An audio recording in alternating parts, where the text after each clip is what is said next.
Pak HS, ya tidak lupa juga kepada para hadirin, bapak-bapak, ibu-ibu, saudara-saudara semua yang hadir pada pagi hari ini hingga siang hari ini, dan semoga nanti juga kita lanjutkan dengan diskusi. Pertama-tama mari kita panjatkan puja dan puji syukur kepada Allah Subhanahu wa taala yang telah memberikan rahmat dan hidayah sehingga kita bisa bertatap muka, bisa duduk bersama. Semoga nanti bisa menghasilkan sesuatu yang bisa membuat kita lebih baik di kemudian hari. Pertama, mungkin biar lebih kenal, saya akan sampaikan salam kenal saya. Saya nama lengkap itu adalah sebetulnya Was Dwi Setiaji, asli dari Jogja. Untuk di Air Kutu ini, itu sebetulnya kalau mungkin masih ada yang ingat, itu kurang lebih 3,5 tahun yang lalu pernah mengadakan uji coba penyulingan pertama kali di tempatnya Pak Pendi. Waktu itu dihadiri dari kehutanan, dari walhi, juga dari banyak masyarakat yang pada waktu itu hadir. Terus saya coba tunggu waktu itu. Saya coba rintis kurang lebih sekitar 5 bulan dari acara itu. Tapi karena ya mungkin pemahaman belum masuk atau mungkin fondasi-fondasinya belum siap, maka waktu itu belum terlaksana. Dan sebetulnya saya sudah lupa, Pak. Sebetulnya saya sudah lupa dan tidak pernah membayangkan kalau ini terjadi. Karena saya lost kontak sama Juman itu, Bapak Juman itu kurang lebih 2 tahun. 2 tahun itu tidak pernah kontak, tidak pernah komunikasi lagi, dan juga tidak pernah telepon. Dan saya anggap ini sudah selesai. Artinya saya anggap bahwa potensi yang ada di Air Kutu menurut saya itu sudah tidak bisa dilanjutkan lagi. Maka waktu itu saya ke NTT. Jadi selama 1,5 tahun saya ada di Nusa Tenggara Timur, tepatnya di Flores, di Pulau Flores, tepatnya lagi di Kabupaten Bajawa. Di sana saya 1,5 tahun sama kegiatannya ya kayak gini, karena memang saya sudah selalu melakukan kehidupan saya itu hampir kurang lebih 30 tahun itu selalu hidup di tengah-tengah masyarakat, mulai dari Papua sampai ke Aceh. Nah, apa tujuan saya? Tujuan saya adalah karena saya sedikit banyak itu diberi amanat ilmu, diberi amanat oleh pendahulu saya di dunia akademisi, dan itu adalah sebuah titipan, maka ini saya selalu menjalankan. Sehingga mungkin banyak yang bertanya-tanya, itu Pak Dwi siapa, usahanya apa, kok punya kebun enggak, punya piaraan enggak, kok diem di Air Kutu, terus bagaimana dan bagaimana. Tapi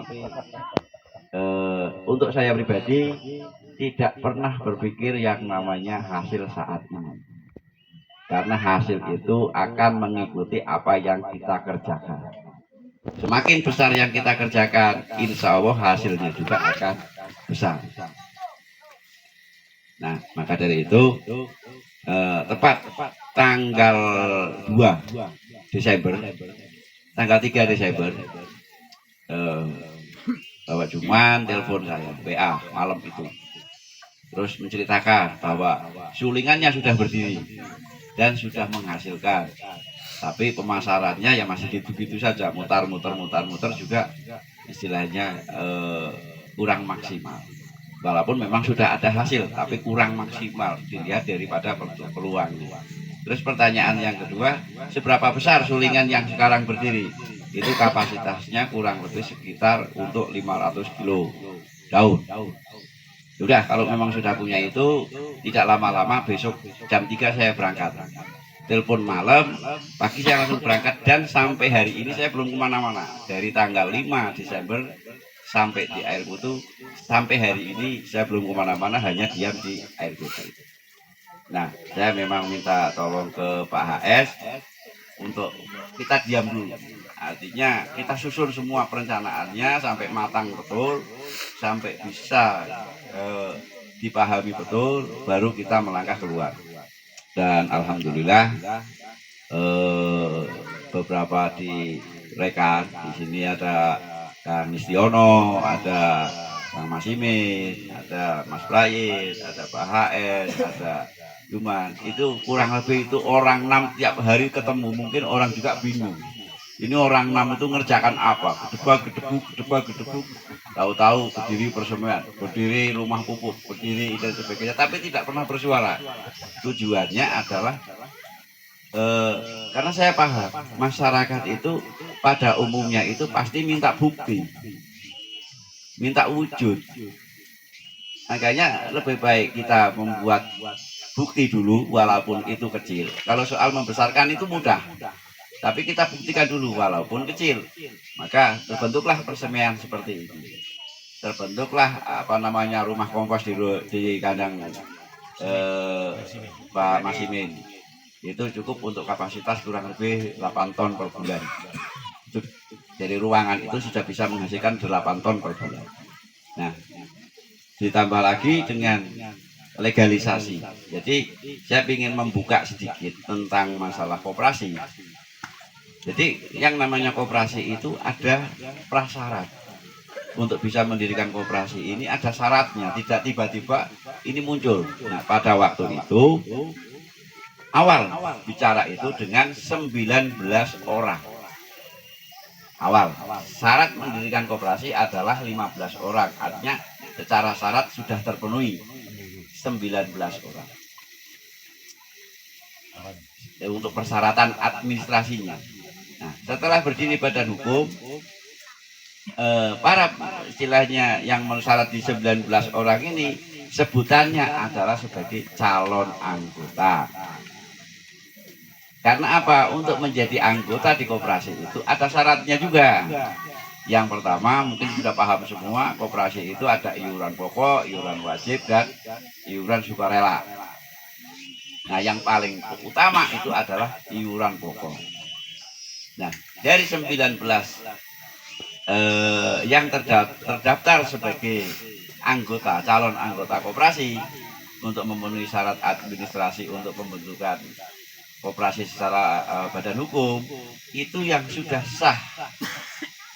sah dan sebagai anggota tetap daripada dari menjadi anggota tetap itu baru 7 orang. Artinya masih 12 orang lagi yang belum dicatatkan sebagai anggota tetap. Tetapi itu tidak jadi masalah. Itu tidak jadi masalah dengan adanya modal awal dari 7 orang ini dikelola sedemikian rupa sehingga bisa melahirkan badan hukum yang sekarang sudah terbit dari kementerian. Nah, dari kementerian sudah terbit. Ini yang namanya badan hukum itu bentuknya kayak gini, lembarannya. Ini sudah sah dan resmi bisa bekerja. Selain badan hukum itu apalagi? Ya ada lagi yang namanya NPWP. NPWP juga sudah terbit. Nah, besok untuk 1-2 hari ini akan terbit lagi 2 surat. Namanya nomor induk koperasi atau NIK, dan NIB, nomor induk berusaha. Nah, itu kelengkapan daripada semua dokumentasi legal formal pembentukan koperasi.